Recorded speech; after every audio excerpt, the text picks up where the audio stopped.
All right, let's dive right in. Welcome to today's Explainer.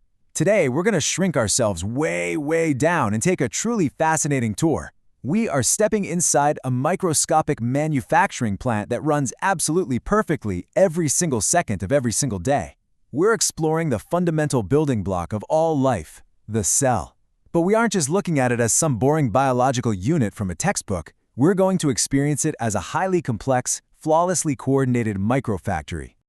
I mean, really think about this for a second. How on earth does a microscopic blob of jelly perform thousands of crazy complex tasks every single second? It's a genuine marvel. How does this tiny, totally invisible unit manage to stay alive, produce essential materials, generate power, and protect itself from the outside world, all without a brain to guide it? Well, that's exactly what we are going to decode today, step by step. Here's the roadmap for our factory tour today. We'll start with discovering the microfactory. Then check out factory security and infrastructure.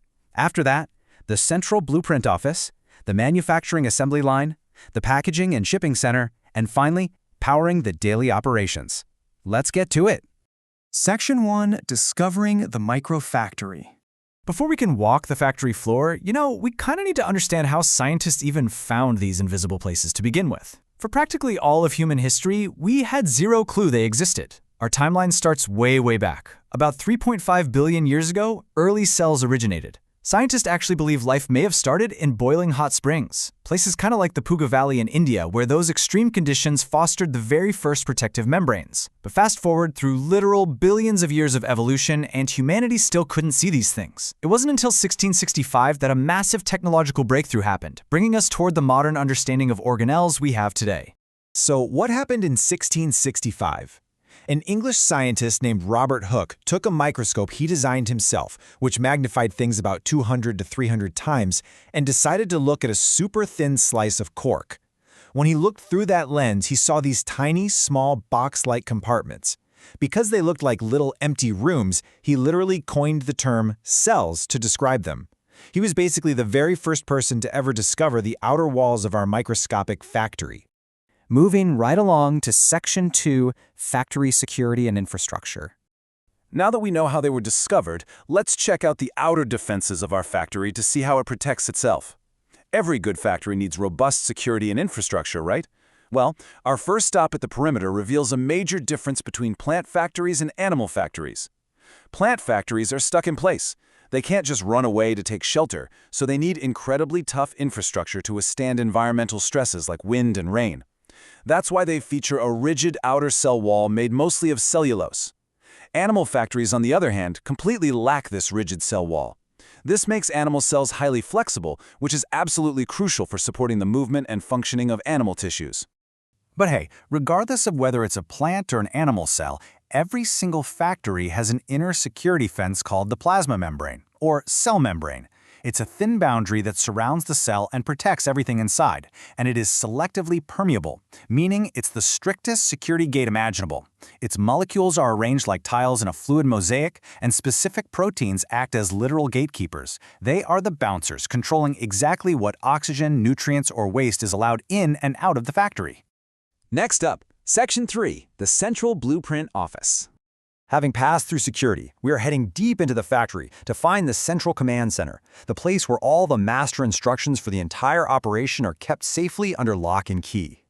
Now, this perfectly highlights a huge divide in the microscopic world. Take a simple cell, like a bacterium, which we call a prokaryote. Think of it as a messy startup company. It functions great, but there's no dedicated central office. Everything just sort of floats around in the main room. But an advanced animal cell, that is a massive corporate factory, a eukaryote. It's built entirely around a huge, prominent, double-layered central office right in the middle, the nucleus. Inside that massive corporate office, the nucleus, we find the factory's absolute master blueprints. These are your DNA molecules, which are tightly organized into thread-like structures called chromosomes. And the specific functional segments of this DNA, we call those genes. Guys, these aren't just passive papers sitting in a filing cabinet. They are the active, coded instructions that direct every single operation, every synthesis, and every activity happening out on the factory floor. They dictate exactly what this entire factory is supposed to build. All right, on to Section 4, the manufacturing assembly line. Stepping out of the central office and onto the bustling factory floor, we find where the actual heavy lifting happens. This massive, continuous network you see spreading everywhere through the cytoplasm jelly is called the endoplasmic reticulum, or just the ER for short. This is our manufacturing assembly line, and it is brilliantly split into two highly efficient departments. First is the rough ER. If you look closely, it looks super bumpy because it's studded with tiny little worker machines called ribosomes. This line is strictly for manufacturing and secreting proteins. Right next to it is the smooth ER. It has 0 ribosomes, so it looks perfectly smooth, and its specific job is to manufacture and store fats, or lipids, as well as certain hormones. Which brings us to Section 5, Packaging and Shipping Center. So our assembly lines just churned out a whole bunch of raw proteins and fats. Now what? They can't just float around randomly. Welcome to the Golgi apparatus. This structure looks like stacks of flattened, sac-like structures, and it basically acts as the cell's extremely busy post office or shipping center. It follows a very precise 4-step workflow. Step 1, it receives raw proteins and lipids from the ER and modifies them to get them ready. Step 2, it sorts these materials based on where they need to go. Step 3, it meticulously packages them up into tiny bubbles called vesicles. And Step 4, it ships them off to specific destinations inside the cell or secretes them right outside the cell membrane to the rest of the body. Finally, Section 6, Powering the Daily Operations. We've seen the security, the blueprints, the assembly lines, and the shipping center. But to run a factory this ridiculously complex, you need an unbelievable amount of power. Let's head down to the power sector. Behold the mitochondria. This incredible organelle even looks like a high-tech engine with all its folded inner membranes. These are the vital power plants of the cell. Their sole purpose is to handle cellular respiration, basically generating the massive amounts of energy required from fuel to maintain literally all the daily operations we just talked about. Because here is the absolute bottom line. No energy equals no factory. Period. Every single process, from the gatekeepers at the membrane to reading the DNA in the nucleus to the packaging in the Golgi, literally requires fuel to survive. Without the mitochondria constantly breaking down food to produce energy, this entire beautifully coordinated system would shut down instantly. As we wrap up our tour today, I really want you to take a second and just absorb this. Billions of these microscopic, incredibly complex factories are working flawlessly together right now.